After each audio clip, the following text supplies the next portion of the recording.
Hey everybody, welcome back to Garage Tubular Maulers. I'm Dave Forrest with my good friend Barbie Lowe. And today we're going to talk about judging. Okay, let's talk about your Fuso. Yeah. So the first thing is I'm bringing it over here to the video. Guess what? The mast broke and the wire. Now this is a really, really old model I mentioned earlier. But here's reality. It broke. So if your models ever break going to a show, put a little note there. Broken during transport. Yeah. And usually they will not judge that against you. Yeah. Because it's clearly... They'll take it into consideration. So just guys, excuse the rigging. It's old rigging, which is... I used to use clear sprue. This is like 25 years old. And so it's fate. It's telling me it's time to replace it because I just don't like the look of the shiny. So that's clear? That's clear sprue. Wow. I just don't... It worked then, and I just think it's better... black or using the Ushi line. Yeah. Back then it was stretch sprue. But with ships, first thing is alignment, right? Now, what I look for in alignment is the masts. Are they, parallel, perpendicular? You look head on to the ship. Is the superstructure to one side or the other? Ship modeling is all photo etch, Dave. It's all photo etch. That's why I don't do it. Well, that's why I don't do 700 anymore because my eyesight just is not there. Yeah. But are there any glue marks? Is it evenly along? Are there any gaps between the railing and the edge, right, of the deck? Stuff like that. So alignment comes into ships as well. Is the rudder straight? So if I'm looking at this, so this mast on this rear structure here is kind of bent back because it was broken. Is that why? Or yeah, it goes up straight? It's supposed to be straight. Oh, okay. That's well, there you go. The reality of Garage Studio Modelers. It's supposed to be straight. Okay. The other thing too, I always, almost always, I'll bring like a little repair kit to a show. Yeah, right? There's some glue. Yeah. Right. Maybe a hobby knife in case you've got to make some emergency repairs. Different types of glues. Yeah. Oddly enough, when I needed it, when I was in Cleveland a couple of weeks back, I didn't have one. Well, just something came off one of the guns I had.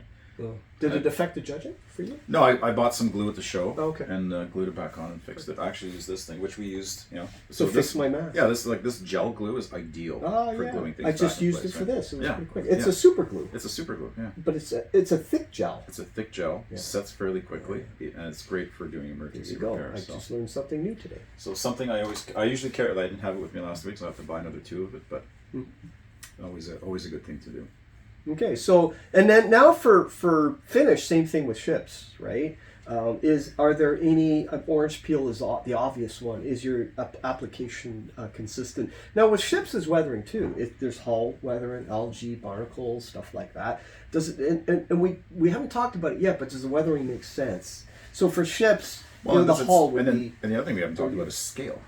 The impact of scale, right? True. Like weathering on, like if we go back to armor, weathering a 35th scale subject or a 16th scale scale, it might be different than a 40th or 72nd. Or 700. Or 700 versus Got to go light on this. You got to go light on this. You can't do your mud on 35th to 700. Yeah. Doesn't work, guys. Yeah. Yeah, because it just obscures everything. It's too... Well, if you want to model, I think 2 things. Try to switch genres and look at, if you're an aircraft model, there's no harm in looking at armor or figures or cars. And sorry, guys, we don't have any automotives here because I'm working on one because I think for cars, I would love to master the glossy finish. And again, I'm not an automotive, but I'm starting to learn. I want to build them. I have a few on the go. But if you want, guys, in the comments, if you're car modelers, just throw in a few comments of what car modeler judges look for because we want to look at everything. And we don't have any sci-fi here either, but it's still a fit and finish. It is. It is. Yeah. I mean, cars are a little bit different because of the gloss, like the most glossy finish. Sometimes you see weathered stuff or abandoned stuff, but it's a discipline. It does. I think jumping around from different topics, different silos within the hobby, different scales. I think it makes you better. It does. It does. Figures as well. Yeah. And I'm lucky because I have an enjoyment. Like I like airplanes. I like models. I wish I could do. I wish I could do ships. You have a ship. The Kagero. I have the Kagero. You have the Kagero. And I have the Derflinger. Yes, right. Right. I don't want to do, but I'm so intimidated. What scale is your Kagero? And if the slightest bit of abuse of your model, and look at that, it gets destroyed. Well, yeah, I could say that this has happened at Surigao Strait, where combat action with American, but I'd be just BSing people like in Broken Transit. So, oh, the one thing we didn't mention is dioramas. I didn't bring one, but that one I believe would be the. Would it be fair to say that when you're judging dioramas and vignettes, you're also judging about composition and telling a story, right? Which is less so with an air. What story is being told here? Well, I guess the box that you're working within in terms of telling the story is a lot smaller for an individual model than it is for like a diorama or a vignette. Right. But that's a whole other. It is. That's another topic that there's okay. So should we? Do we want to talk about 1, 2, 3 versus open? That is a controversial subject, Dave. It is. I've been on calls where it's a hobby to be enjoyed, but people go at it they're adamant about 1, 2, 3. They're adamant. We're just going to talk about both without getting into, because Dave and I actually are in agreement on most of the issues, but there is controversy. So you want to?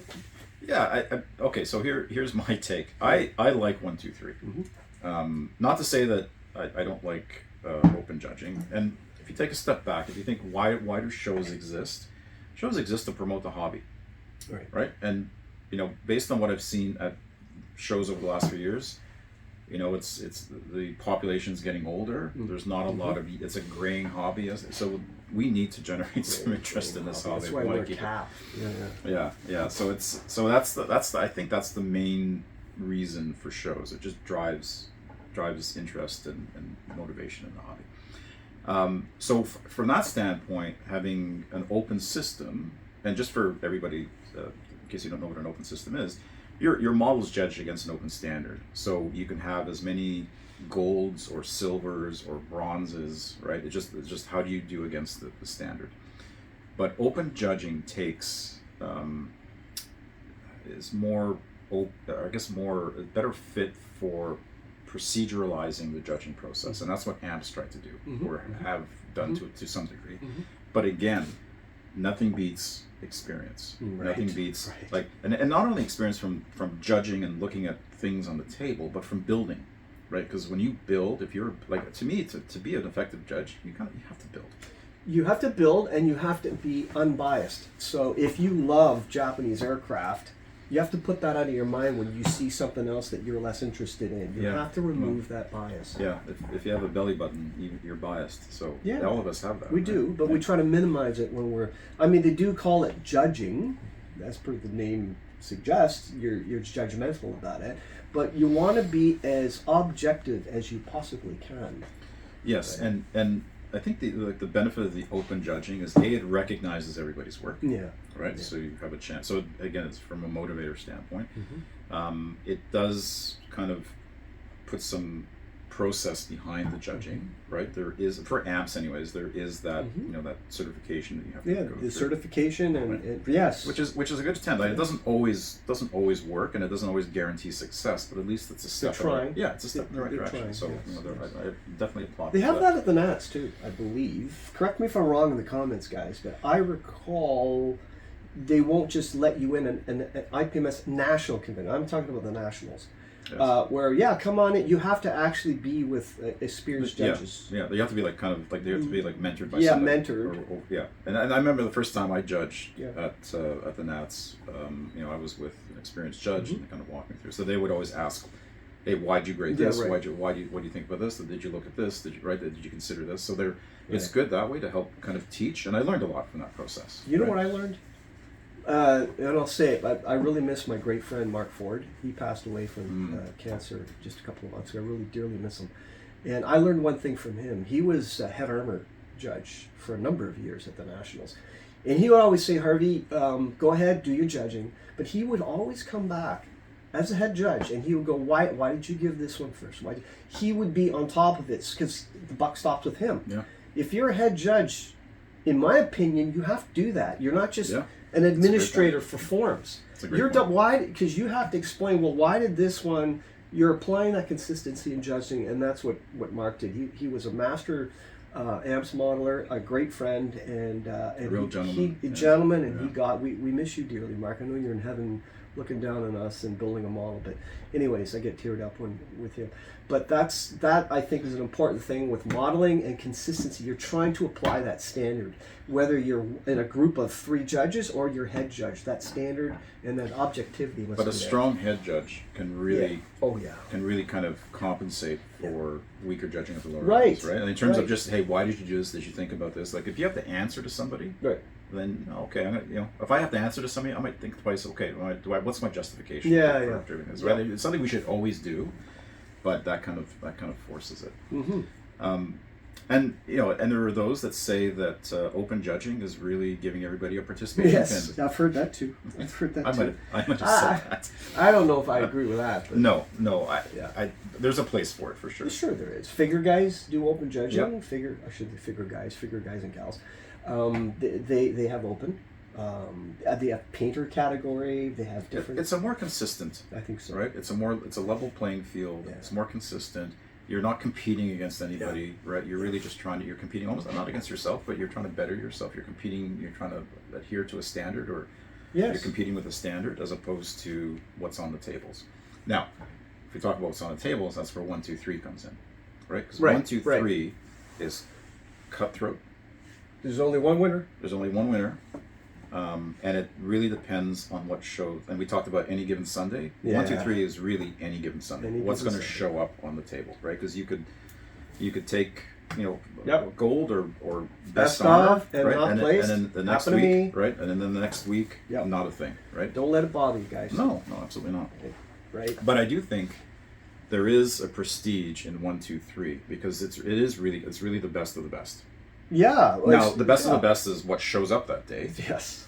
But if I look at, and I'll give you an example, at the Nats, Yes. right? The Nats is largely an aircraft show, Yes. right? There's Arguably, yes. right? Like the level of the armor, it depends on the year, can be, but Consistently, it's aircraft. consistently. Let's be Yeah. blunt.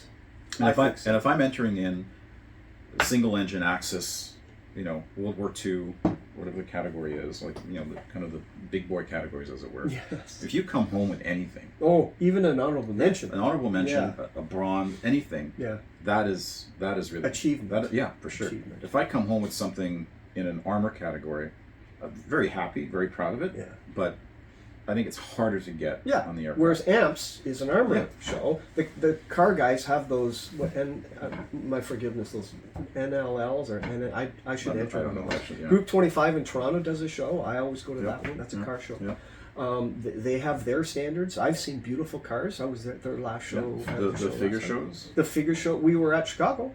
Chicago, yeah. We've been to the Chicago Yeah. Figure Show. The World Expo. There. Oh my. Yeah, fantastic. Like, Figures? Whoa. yeah, that's intimidating.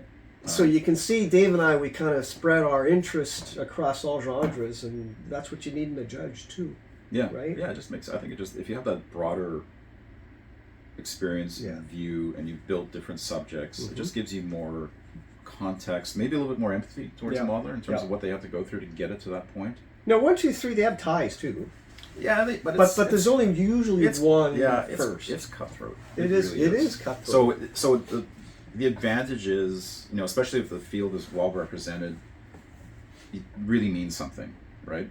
And it kind of gives an absolute order. of It's things. like Olympics, right? Yeah, it is. Yeah. Gold, silver, bronze. But in terms of if we go back to why do you have shows, in terms of Yes. encouraging the hobby, I don't know how many times Oh boy. right, I've seen people, and I felt it myself, where I didn't place or I didn't get what I thought I should get, and you get upset, you get motivated, and you're like, I'm going to give up this hobby, I'm going to sell all my models, Yeah. right? Well, that lasts for about 3 seconds, and then you kind of get back Throw into your it. plaque out the window. Throw your plaque out the window. It's never happened. No, it's never happened Never at all. happened. But but it doesn't lend itself to encouraging the masses. That's true. I Doesn't mean, work, the right? Nationals are a great show. I love them. But if you're new to the hobby and you go in, you're intimidating. Oh, it's entirely It's intimidating. Forget it. Whereas I do like AMPS, where they actually have, the advanced class. That's They, right. Yeah, the they beginner, do the that, intermediate. which I do like. Right, and they have scorecards They at do, AMPS. yeah. They have scorecards. Right? Yeah, so they've done a great job. I mean, sometimes you kind of you kind of question the but yeah, it's a numbering system. Yeah, I have to applaud them for what they've Yeah. done, right? To get it to not always well, but Yeah. at least there's a There's a framework. standard. There's a framework to work with it. And there's math in it.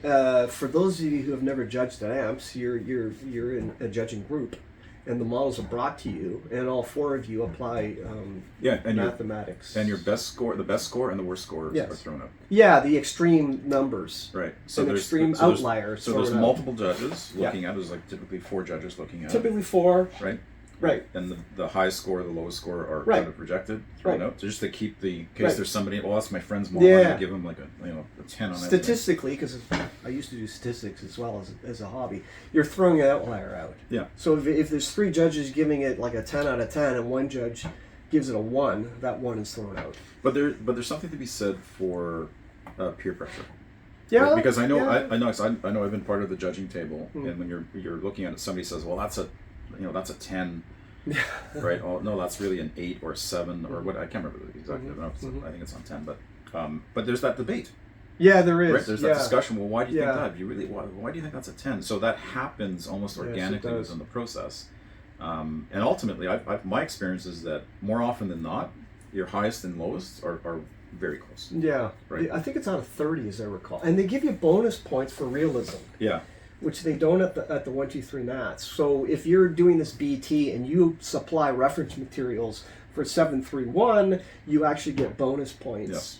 Historical That- reference. Historical reference, which is not a bad thing, but it's only a bonus. Like if you still knock, I believe it is 30. If you get a 30 out of 30, like this is, let's pretend this is a tank. That's got 30. This has got 30. But you've got the references because it's amps and they are about armor preservation. You get that extra point. You got 31, 32. You're the winner. Yeah. So that's how they do the realism, which is Yeah. not a bad way of Yeah, doing I think it works. it. And they give the sheets to you after the show. yeah, so you with get that the feed- judges' yeah, comments. with comments. Yeah, hey, Which is great. yeah, you had a shiny spot on your wheel, Yeah. or you had Great kind comments. Yeah, or love the weathering, very consistent, right? It can be positive. It can kind of help give you opportunities to improve, right, or reinforce what you're already doing. So That's a good segue, Yeah. Dave, Yeah. into my comment that now we've been talking about lately, judges should be looking at what's right about a model as opposed to what's wrong about it, right? So a lot of them are now saying, "Oh, that's out." Well, wait a minute. No. Is this a limited run? Is it vacuum form? Is it this or that? It is human nature at the end of the day. Yeah. To focus on the negative, isn't it? Yes, it is. And we do a lot of that. Yeah, and and I'm guilty of it. And that green is wrong. No, Like, I'm just kidding. Wrong. It's so It's wrong. Wrong. Right. So open judging. Yeah. 1, 2, 3. But your point about, hey, let's not start by deducting Yes. on the defects. Maybe you add them up. So that is what I call scope of effort. Is scope of effort truly recognized in judging? I think it should be more recognized. I'm sorry, my bias. I build a lot of garage resin, cottage industry resin, vacuum form. I still build vacuum form. Well, that's your problem, isn't it? Yes, it is. Don't even bother entering. Yeah. Yeah. No, but it's not. It's not recognized, and that's where experience, Yes. like building, I think scope right? of effort should come in. Yeah, I agree. I think it should count for something. I'm going to say something controversial. You want to do well at the Nats? won't be the first, and certainly not the last time. No, but that's why we do these. You ever notice that we never say hit the like button and which you either like these videos or not. But here's the controversial thing: you want to do well at the Nats? Enter a Tamiya kit, finish it really nice, put it together. That is already in your favor, because those will be against somebody that's done a resin. Low risk. It's low risk. Low risk. But if you want to win risk. best in show, chances are you're not going to win with the Tamiya kit, Oh, absolutely. right? Bingo. Like it's scratch build, Scratch something plumbing. like an odd subject that's not represented, or you're using a state of the art kit as a base, and you're doing a lot of other Right. stuff to it, which I've seen Right. when you take best aircraft or best in show in the past. So, if there's any conclusion, I would say, regardless of what we said, 2 words: have fun. Right? Have fun. Because if you do all this, are you building for competition? Are you building for yourself? I still say build more for yourself. Right? If you like to compete, great. If you don't have to. Exactly. Yeah. It's up to you. At the end of the day, At the end it's of the day, a it's up hobby. to you. It's a hobby. We It's do a this hobby. for fun. Yeah. But yeah, enjoy it. I mean, that's the key thing. as long as you're enjoying it, as Yeah. long as you're happy with whatever you're doing. But do build. Build. Because Build. if you Don't be if you afraid. no if you go to shows, here's the pattern. If you go to shows, they're the best way to meet people, because it's a solitude hobby, and the best way is to build. Whether you enter or display, that's the way you connect with people, because people will go, did you build that? How did you do that? Yeah. If you want to go just to spectate, of course, but if you really want to get the benefits of the hobby, Yeah, I agree, and I can from personal experience. Before I met Harvey and got introduced to a bunch of other people in the hobby here, I would go to the shows. I'd be alone. I wouldn't enter. I just go to the look and maybe buy some stuff. But the experience I have now, look at you now. right? The experience I have now in terms of having a bunch of friends, a bunch of great guys down in Yeah. the U.S., right? Yeah. A great bunch of modelers here in southwestern Ontario. It's like the social amazing. aspect of it is so much it's so if you're in your basement and you're this is really solitary for you, go to a show, Go to a introduce show. yourself. If you see us, like, we're always, hey, come and introduce yourselves. We love to talk to people at shows. Yeah. Get to know you, and so we'll look out for you. We're always available. You can hit us on the email or in the comments. Social media. Right. If you can't go to shows, post on Facebook, Yeah. Instagram. Yeah, get your work out there. Get right? your work out Yeah, there. Don't be shy. And you'll get, if you're worried about the perception of it, don't. And if getting it out there, you're gonna. I think your work is going to improve, right? Yeah. Right. By default. So. And don't do it just for winning plaques. Because I don't know about you, but all my plaques are in boxes. Yeah. I don't have any on the walls. The first couple are nice, but after Yeah, that, yeah. you kind of get. Yeah. Not to say that, like we won so much that it's. I think there is, the only thing with winning is it does bring people coming up to you and the admiration. I get that, and that's true, right? It's always nice. It's always nice to nice. get recognized, right? Right. But I've gone to shows where, in fact, at Cleveland, I met a couple of individuals. One guy was, it's his first show. And I love talking to people about that. And it was a 48th Mustang, and it was actually really well done for his first show. Those are the individuals I love to talk to. Yeah. Right? And I never forget where I came from. So you always want to promote the hobby, bring everybody in. That's what it's about. It's about Exactly. networking, Yeah. having fun Yeah. together. Yeah. Exactly. It's a hobby. It's a Yeah, hobby. It's a hobby. Have fun. So on that note, thanks everybody for sitting in, and we'll see you guys next time. Take care, everyone. Bye-bye.